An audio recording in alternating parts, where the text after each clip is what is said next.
I'm home. My voice trembled a bit, even with this simple greeting. No response.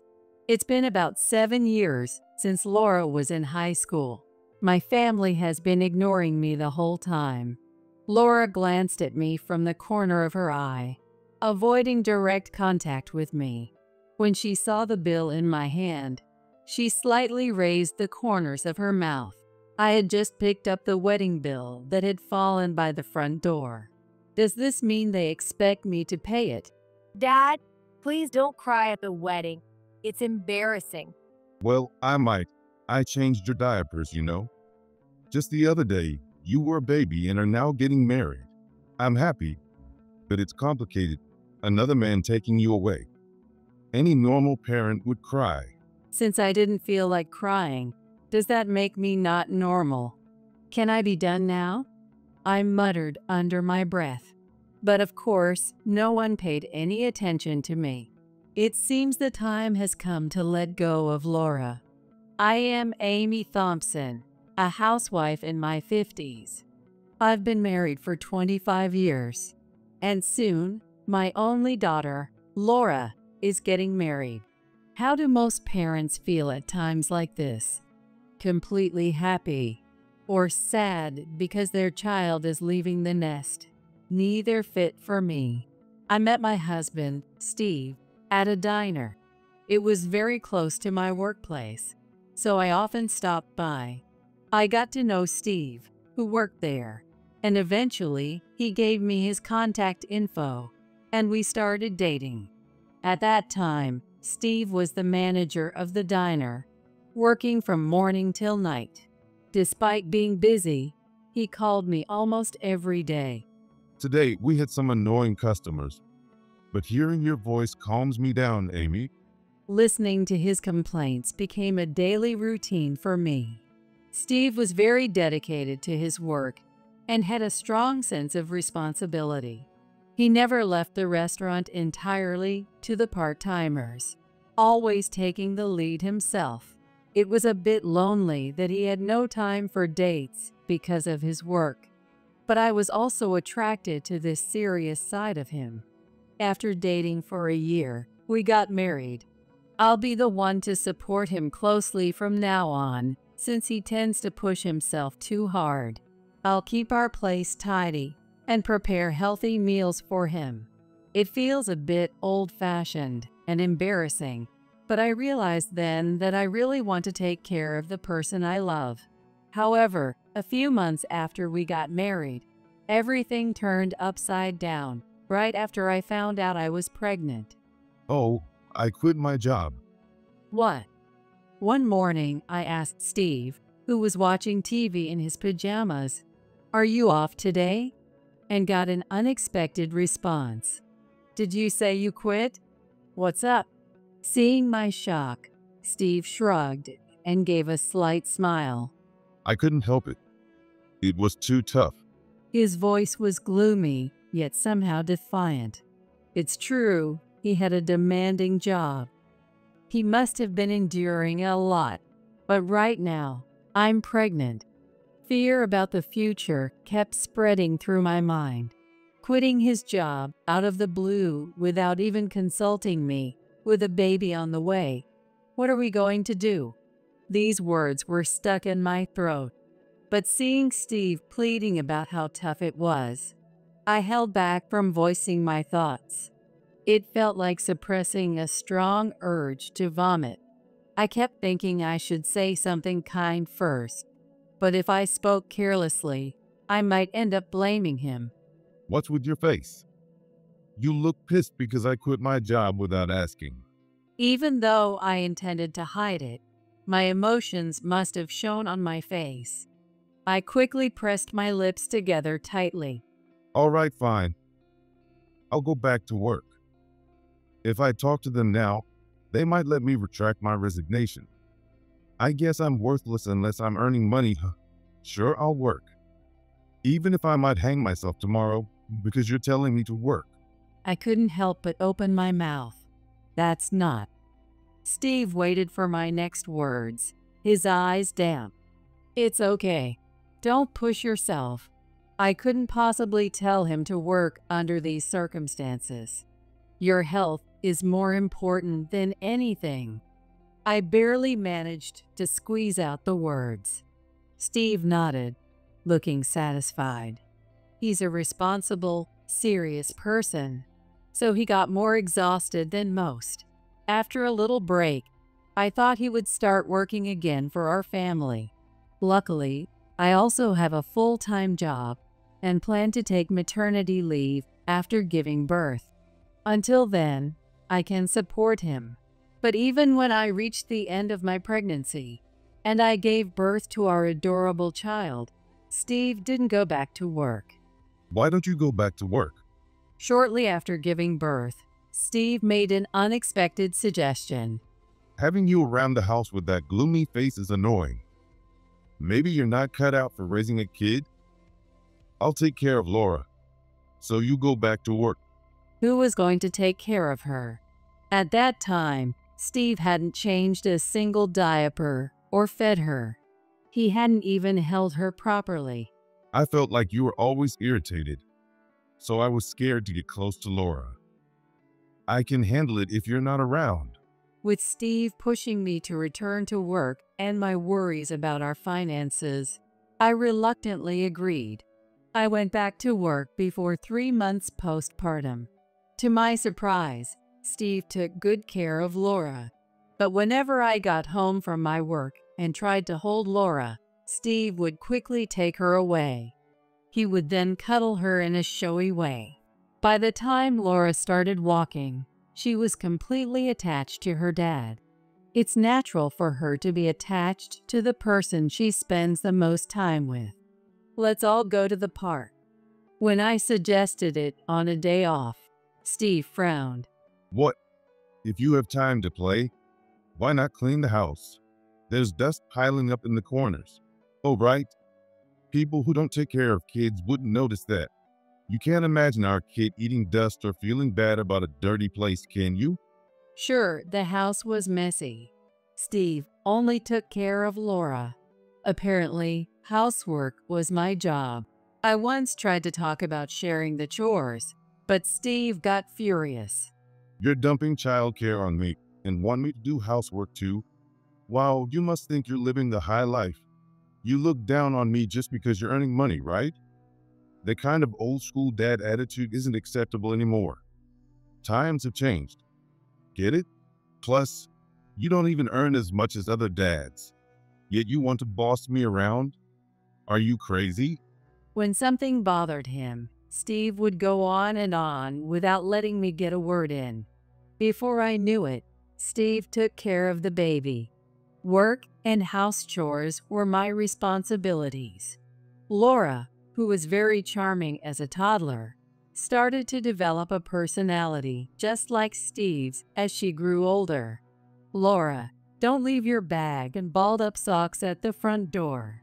When Laura comes home from elementary school, she throws off her socks at the door, drop her jacket in the hallway, and leave the cupboard open after grabbing a snack from the kitchen.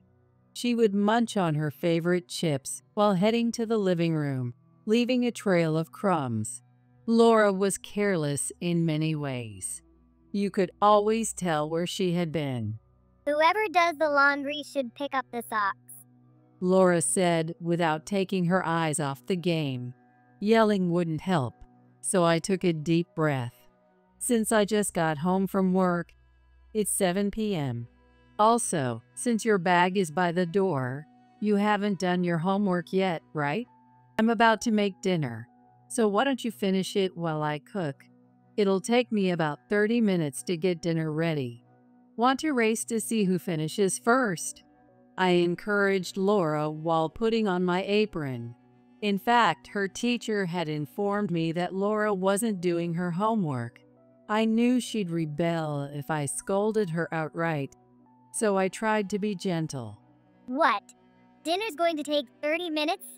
I'm starving. That's unacceptable. Laura widened her eyes and threw her game console. Steve, who had been napping nearby, also lifted his head at her outburst. Hey, does dinner really take that long? You're totally useless. Dad, I'm going to faint from hunger at this rate. She never makes the fried chicken I ask for, and she's always nagging me to eat veggies. It's definitely on purpose. I'm being abused. Laura jumped into Steve's arms. She started crying and made me out to be the villain. It was the usual, but I knew she wasn't actually shedding any tears. It was fake crying. Steve should have realized it too, but he always took her side. You're really a terrible person, aren't you? Don't you care about your own child? Of course, I do. I responded immediately. It was because I loved her that I worried about her future and tried to guide her. The other day, she even took away my game, saying I couldn't play. Taking away a kid's toy is the worst. That time, Laura had already been glued to the game for 3 hours and refused to eat her lunch sandwich, demanding chips instead.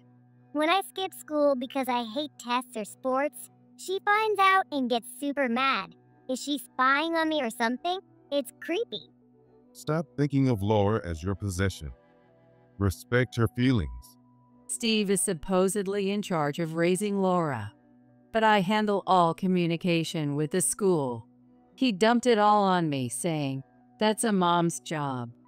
If Laura does something wrong outside, I'm the one who gets the call.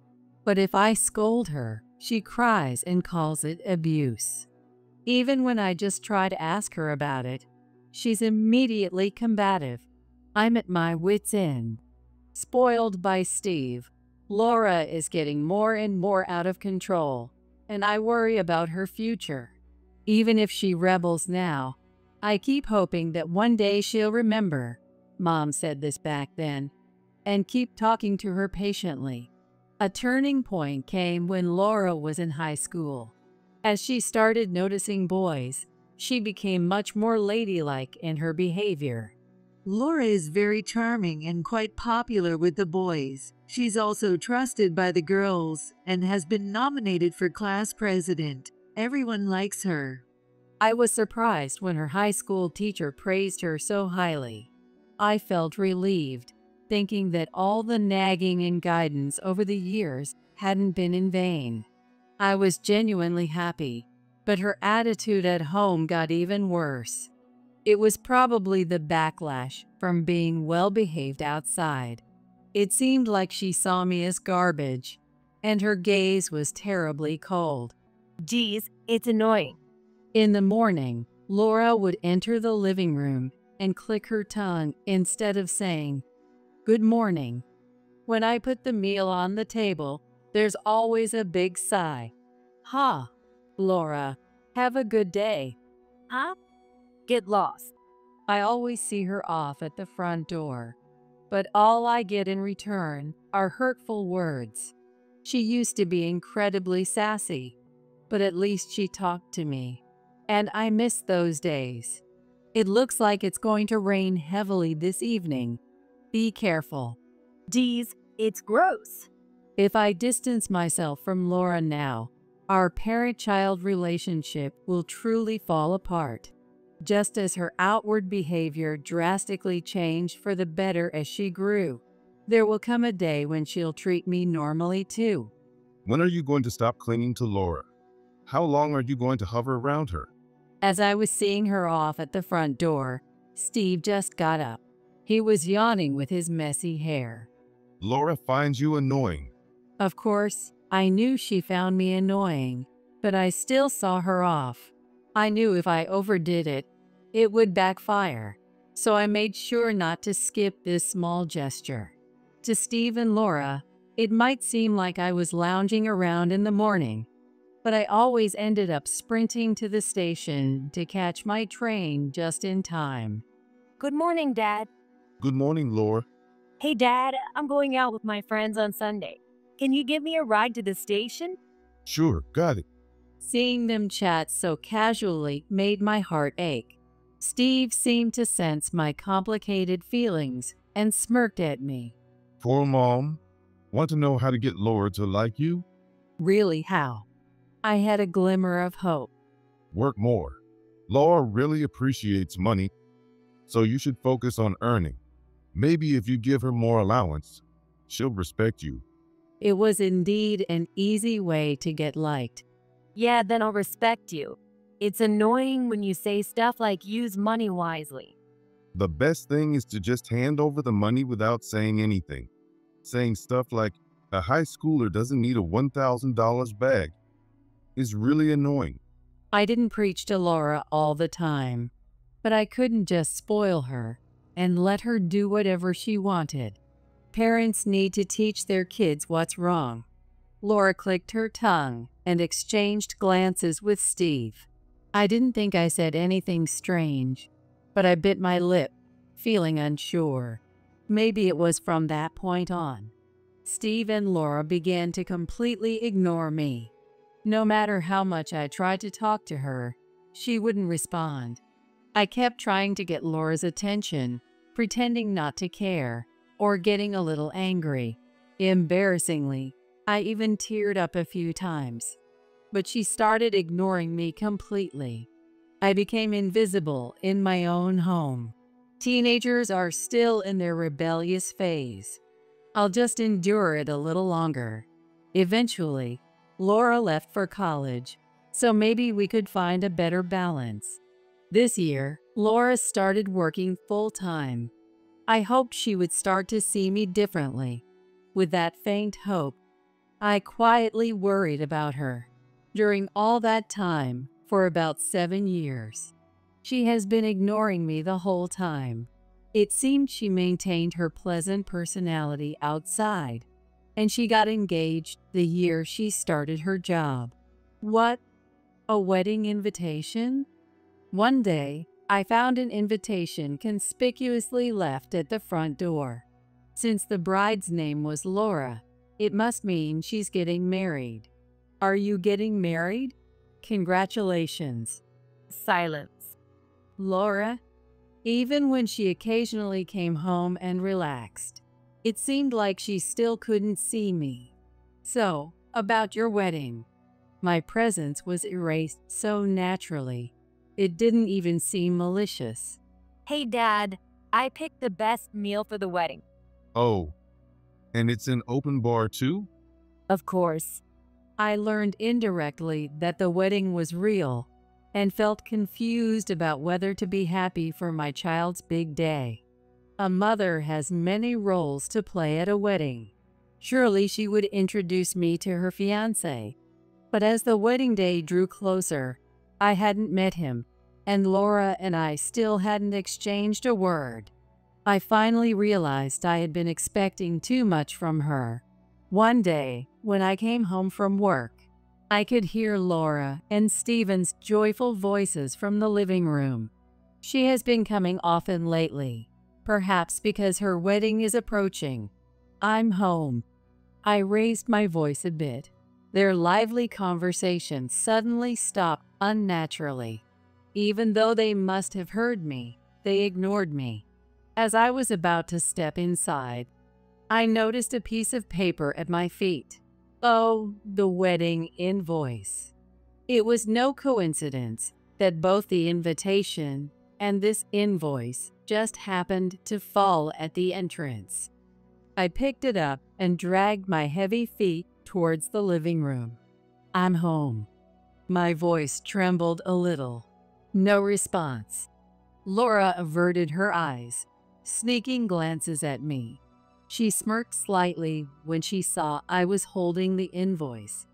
Hey, Dad, don't cry at the wedding, okay? It's embarrassing. Oh, I might cry. My precious little Laura is getting married. Just thinking about it makes me tear up. Dad, stop it.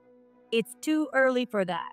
Well, Laura was always close to Steve, even as her adult self. Even now, she was leaning on his shoulder and joking with him. I was the one who changed your diapers, you know. It feels like just yesterday you were a baby. And now you're getting married. I'm happy, but it's complicated to see another man take you away. Any normal parent would cry. Since I couldn't cry, I wondered if I was an abnormal parent. Looking back, maybe I wasn't normal. Steve was supposedly the stay-at-home parent, but he dumped all the troublesome tasks on me. He only spoiled Laura. No wonder she adored her kind dad and saw me as the villain. Still, she was my precious daughter. Even if I had to be the bad guy, I worried about her future. Ah, Laura. For the first time in years, I made eye contact with Laura. Her face, though in her early 20s, had deep lines between her brows and a mean expression. My precious daughter. I couldn't even think that in my heart. I felt a bit scared. It was as if a spell had been broken. I realized I had been overprotective. Maybe it's enough now, I muttered softly. But of course, no one even glanced my way. It seemed like it was time to let go of Laura. I had only received the wedding invitation about a month ago. The wedding day arrived in no time. An hour before the ceremony, my phone started ringing incessantly. The callers were Steve and Laura. They kept calling nonstop. Eventually, I received a message from Laura. Why aren't you coming to the wedding? This is so weird. Even through the text, I could feel Laura's anger and panic. Get here now. Are you trying to ruin my wedding? Don't mess with me. Words that were hardly fitting for such a joyous day. Why aren't you answering your phone? Hey, Mom. The sense of urgency seemed to intensify. She had called me Mom, and I was surprised that Laura still recognized me as Mom. When was the last time she called me Mom?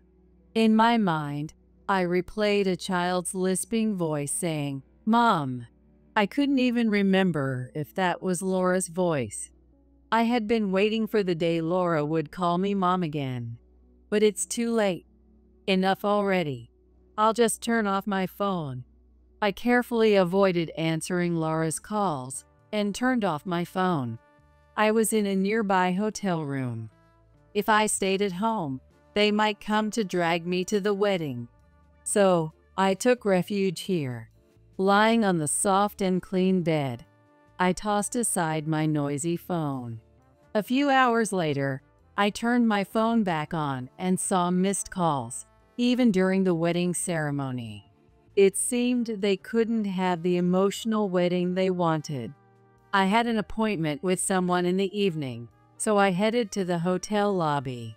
Scanning the spacious lobby, I saw a man with a troubled expression sitting on a couch in the corner. Sorry to keep you waiting, Eric. I greeted him, and he stood up and bowed deeply. The polite man was Eric. He looking like a good young man in his late 20s. He was Laura's fiancé. I'm sorry for the trouble this has caused. No, not at all. The wedding was canceled just before it was to start, and I'm grateful to you, Amy. I was about to sit on the sofa opposite Eric when loud footsteps echoed through the quiet lobby. Why? Why? And then there were shouts. I turned around to see Laura, nostrils flaring and baring her teeth, storming toward me. Behind her was Steve, seething with anger. They seemed to have their eye on Eric because I wasn't at home and I didn't respond to any calls. Maybe Eric's unusual behavior made them think he was hiding something, so they secretly followed him. Damn it. I knew something was up. He kept saying, we can't have the wedding without your mom. So insistently. You two were in on this from the start, weren't you? Damn you. She spat out her words with a fierce tone. I knew she had a sharp tongue, but the intensity reminded me of someone truly frightening, and it made me shiver for a moment. I glanced to my side and saw Eric with his mouth agape, looking like he was about to cry. Anyone who had led a fairly ordinary life wouldn't be used to being yelled at like this. She has absolutely no tolerance. Laura. Eric's raspy voice snapped Laura out of her rage. Her eyes, which had been narrowed, widened into big, round circles, and her stance shifted from bow-legged to pigeon-toed. Oh no, it's not like that. I was just so shocked. It was too late to completely change her demeanor. Eric backed away from Laura, who was now blinking her eyes and trying to get closer, his face pale. Laura realized she couldn't cover it up any longer. More than trying to smooth things over, she was eager to confront me. She relaxed her cute face and showed her almost natural expression. So, what's going on here? Were you, oh Mom, friends with Eric? Silence. I thought I heard Mom, but I pretended not to hear and looked up at the chandelier in the lobby. It was so exquisite and out of the ordinary. Hey, are you listening? Are you really in cahoots with Eric? My wedding got canceled because of you. Silence. A rich aroma of coffee wafted through the air. I suddenly wanted a cafe latte and turned to Eric. Hey Eric, how about we grab a coffee in the lounge? What? Before Eric could respond, an annoying noise cut through. You. Oh, Mom. I'm talking to you, Mom. What do you mean, coffee? Don't ignore me. Silence. Laura's face twisted in frustration, and even saying Mom seemed to infuriate her. Unable to contain herself, Laura grabbed my shoulders with both hands and shook me. My head swayed, but I didn't mind and put my index finger to my lips, thinking, maybe I'll have cheesecake with my coffee. Hey, Mom. Twisting her body, Laura kept calling me Mom. Stop ignoring me. Why are you ignoring me? Say something. Silence. Steve, who had been intimidated by Laura's intensity, finally joined in to support her. Do you think you'll get away with ruining Laura's wedding? Apologize to Laura. Come on. Stop being silent. Silence. I just wanted my coffee. That was all I could think about. Something was happening in the quiet lobby, but I didn't care. Hey, are you listening? Mom, how long are you going to ignore me? Silence. Laura's eyes started to fill with tears, and her grip on my shoulders weakened. I looked away and let out a small, bored yawn. Mom, what is wrong with you? It was Eric who finally spoke up. Enough already. Laura, I've heard everything from Amy. You and Steve have been ignoring Amy for years. That's... Laura stammered. Is it true that Amy was always busy with work and didn't care about you? And when you did see her, she would only complain, basically abusing you? Yes, that's right. She didn't even come to my wedding out of spite. It's awful, isn't it? Laura nervously fidgeted with her fingers. She wasn't invited, so it's only natural she didn't come. What? Eric turned to me and gently asked. You weren't invited to the wedding, were you, Amy? Yes, I wasn't invited. I knew my daughter was getting married, but she's always been messy and leaves things lying around. The wedding invitation was just tossed at the entrance, so I picked it up to check it. I just picked up the trash that had been left lying around. I wasn't invited, so I had no reason to be yelled at for not attending. Sorry, but I saw the personal information on that trash and contacted the groom, Eric, which brings us to now. Eric, you mentioned the wedding is canceled. Does that mean the engagement is off too? Yes, that's correct. That's a relief. Marrying a woman who treats the house like a trash can would be a nightmare. Laura was so shocked and angry that she couldn't speak. She took a deep breath and managed to curse at me. So you really spread lies to ruin my wedding. You're the worst. You ruin your child's happiness, and you still call yourself a parent. See, just like I said, she's an abusive, horrible parent. She wants to make her child miserable. If you only heard Laura's side, I might seem like a terrible parent, and it would be hard to tell who was right. But Eric already knew who was telling the truth. Laura, you made yourself miserable. I've seen the videos Amy showed me of your daily behavior. No matter how much she tried to talk to you, you completely ignored her.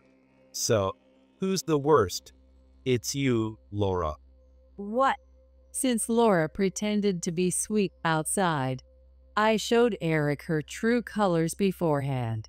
If she had hidden her true self and pretended to be nice for marriage, it would have been deceitful. Even though it was right before the wedding, I had to act to protect Eric. That's awful. What's awful? Laura herself? Eric's gaze was cold. It's all lies about Amy mistreating you, right? No, it's not a lie. She's always so annoying, telling me to pick up my socks, not to drop chips on the couch, do my homework, stop playing games, and eat my vegetables. Laura could have exaggerated more, but she only stated the facts. It was clear that these were genuinely annoying to her. However, what she called abuse was just normal parental advice, and Eric seemed exasperated. So, you ignored her and excluded her from the family because she was annoying? She's just a normal mom. It's a blessing to have a mother who cares enough to nag. If she didn't care, she would have just let you be. Steve scoffed as if it was ridiculous. Ha! She was just taking out her work stress on Laura. I raised Laura with love, and she never rebelled against me. There's a reason she hates Amy. The mother failed at parenting. Feeling superior, Steve looked down on me with pride. But Eric calmly continued. If you spoil anyone, they'll cling to you. True love is disciplining, even if it means being hated. People naturally drift toward the easier path. It was only natural that Laura preferred Steve over me. No matter how much I tried to guide her, it was meaningless if Steve always undermined it. As a result, our parenting had clearly failed. Laura, we should call off our wedding. We haven't submitted the marriage license yet. No, no way. I don't want that. Laura clung desperately to Eric. She hugged his waist like a child throwing a tantrum. But this has nothing to do with Mom. I only ignored her because she was mean to me. She was always bossy when she gave me money and kept telling me things I hated. That's why it didn't work out with her. It'll be different with Eric. No, it'll be the same. Eric lowered his eyes slightly. The Laura he loved enough to marry turned out to be a different person inside. It's a reality that's hard to accept easily. I happened to overhear some of Laura's coworkers talking at the wedding today. Laura, is it true that you quit your job? Oh, well. Laura's eyes darted around. That was as good as admitting it. They said you quit because you told them it was sad to have to work. You said marrying me was your permanent job. Oh, well, that's... Apparently, Laura was going to switch her parasite from me to Eric. Living off your spouse's income. You were planning to live like Steve, huh? No. Eric glared at Laura. You quit your job without even discussing it with me. There's no excuse for that. Laura ground her teeth. She clearly wanting to shout, but keeping her composure. She didn't want to lose Eric. Or more accurately, she didn't want to lose her meal ticket. I threw shame and decorum aside and talked to your coworkers. They had a lot to say about you. First, you marry a naive, kind, but dumb office worker to stabilize your life. Then, you leisurely search for a high-paying man. You boasted about this plan at work, didn't you? Eric muttered self-deprecatingly. So I'm the naive, kind, and dumb office worker. Even if the atmosphere was strange, it was a wedding. Normally, People wouldn't say things that undermine the bride's reputation, but I could guess that her coworkers had reached their limit. They told me everything. You ignored the low-paid guys at work, but clung to the handsome senior. Even after we got engaged, you were constantly at mixers looking for men. They said you were bragging about having 3 boyfriends besides your fiancé. Was that supposed to make you look good? Everyone was horrified. You put all your effort into chasing men, but you had no intention of doing your job, planning to quit soon anyway. Laura, you've only been working for a few months, and everyone already hates you. Laura's face turned bright red. Maybe she hadn't realized she was disliked. And now, with tear-filled eyes, she crouched down. Judging by her reaction, she might have genuinely believed she was clever and charming. How self-centered can someone be, with no regard for others' feelings? Sorry, but I'm not dumb enough to get married knowing I've been deceived. The wedding is off. I have several photos of your infidelity from your coworkers, and I'll be suing for damages. Since the wedding was canceled because of you, you'll also be paying for the wedding costs. Agreed? Laura let out a wail-like cry.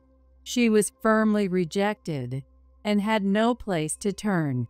Even she understood that flattering and making excuses would be pointless now. So she just cried and wailed. A man who can't silently support his wife is worthless. We don't need you.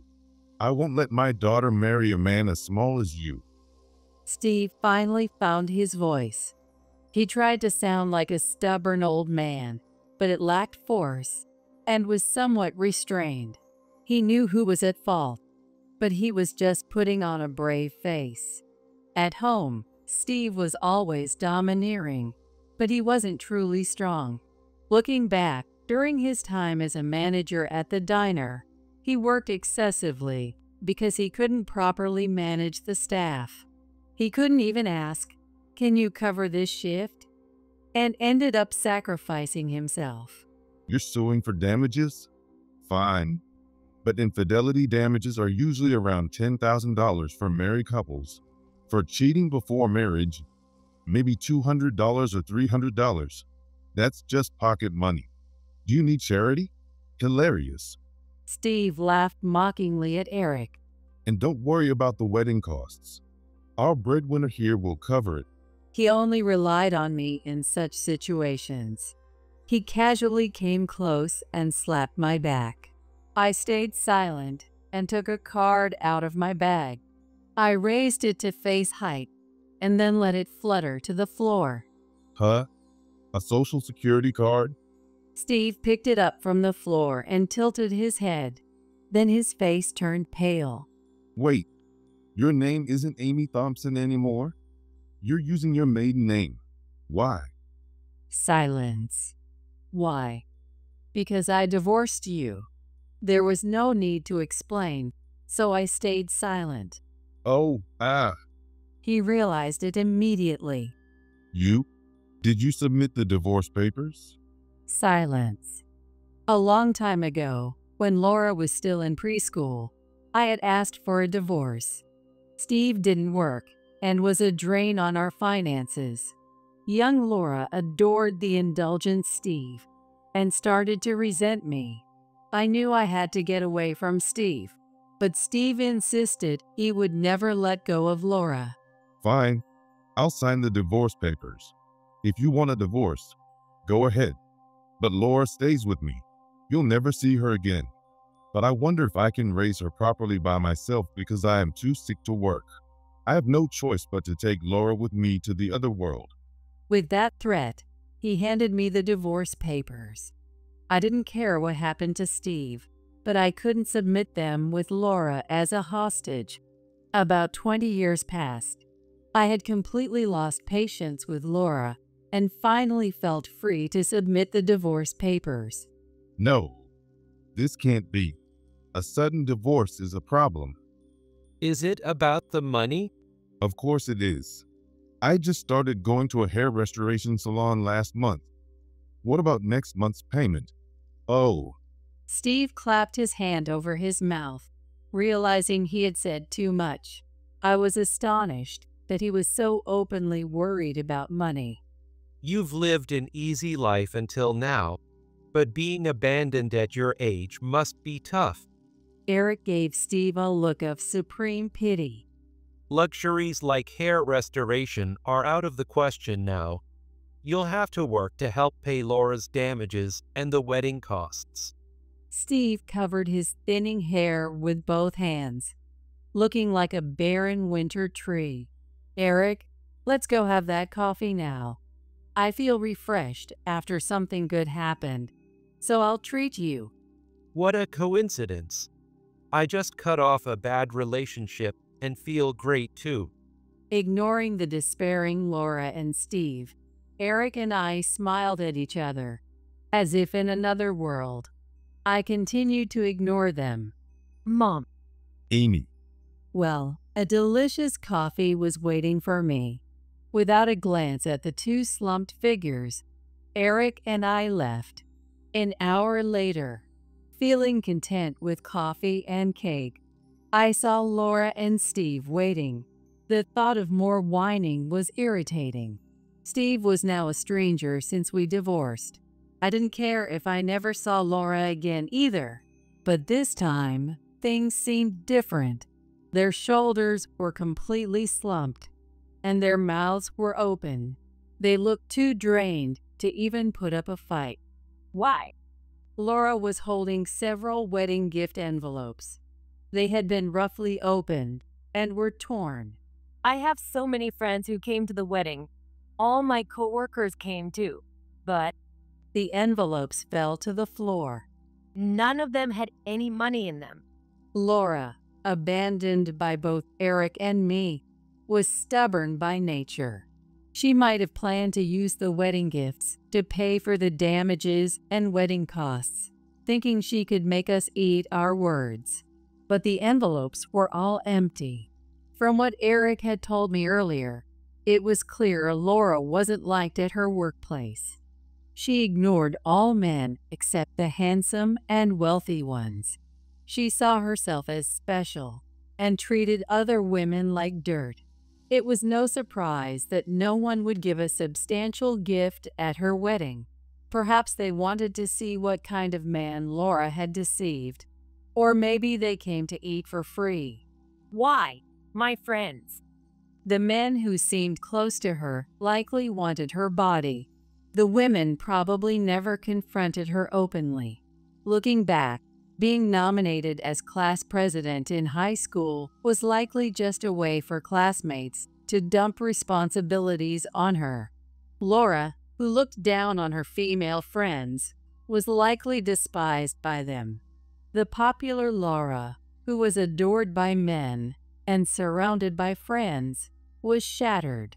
She lost her fiancé, her money, her job, her friends, and her pride. Mom. Laura clung to my waist, tears streaming down her face. A mother is supposed to comfort her child, saying, "It's okay," even when they fail. But mothers are human too. After being hurt for so many years, they can break. Mom. Silence. Ignoring someone doesn't cause physical pain. It doesn't cause injury, but it cuts deep into the heart. She should experience firsthand the cruelty of what she's done. I gently brushed off Laura's hand, and she fell back easily, landing on her butt. She didn't even have the energy to stand. Eric, I deeply apologize for the trouble my daughter caused. Since I didn't go through with the wedding, I'm truly grateful to you, Amy. I gave Eric a small nod. Well, I'm going back to my hotel room now. What about your home? Oh, it's a rental, so I've started the process to move out. I don't want to stay in a place filled with bad memories. My things are still there, but the movers will come tomorrow to take everything out. I see, Eric nodded. Steve, who was nearby, muttered, "Wait." So, where will Laura and I go? Silence. Laura is already an adult. With 2 adults, I do not need to worry about their living arrangements.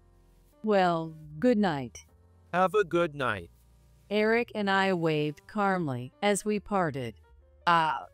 Laura and Steve couldn't follow us or call out to stop us. They were too stunned to move. They had always depended on others, and now they had to walk on their own. But that wasn't my concern. Later, I moved into a small apartment and lived alone. The day after the wedding, I changed my phone number and address, so Laura and Steve had no way to contact me. Finally, I was free from them. I worked and did chores every day, just like before the divorce. I'm home. But there was one difference. Now, I had a cheerful greeting waiting for me. "Welcome home. Welcome home." A voice echoed in the room. "Yes, I'm home, Tweety." I had started keeping a pet parrot. The way it replied, "Welcome home," was adorable. Welcome back. Living with a pet that can talk was more fulfilling and happy than being with people who couldn't communicate.